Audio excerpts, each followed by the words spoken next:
Hello बच्चों, let's see this question and here this question से which political institution take all important policy decision. सभी जो major policy decision होते हैं वो कौन सा पॉलिटिकल इंस्टीट्यूशन लेता है, ये आपसे इस क्वेश्चन में पूछा है।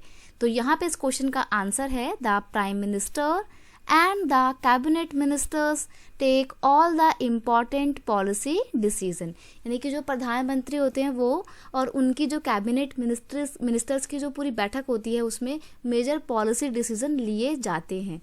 देखिए, सबसे पहले ऊपर होते हैं प्राइम मिनिस्टर, क्योंकि वो हेड ऑफ गवर्नमेंट होते हैं। प्राइम मिनिस्टर के साथ काम करने वाली अलग अलग मिनिस्ट्रीज होती हैं, जैसे कि finance ministry, education ministry, child and women welfare industry और एजुकेशन मिनिस्ट्री,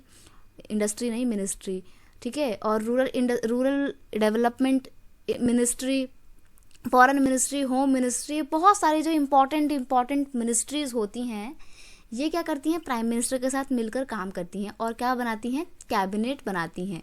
तो जब कोई भी इम्पॉर्टेंट पॉलिसी डिसीजन लिया जाने वाला होता है तो प्राइम मिनिस्टर क्या करते हैं, इस कैबिनेट की मीटिंग को बुलाते हैं और इसके चेयरमैन होते हैं, वो हेड होते हैं इस पूरी मीटिंग के, और फिर सभी लोग आपस में बातचीत करके कोई भी मेजर पॉलिटिकल डिसीजन लेते हैं। और जब भी कभी कोई डिस्प्यूट होता है अलग अलग मिनिस्ट्रीज के बीच में, अलग अलग कैबिनेट मिनिस्टर के बीच में, तो ऐसे में फाइनल डिसीजन लेते हैं प्राइम मिनिस्टर।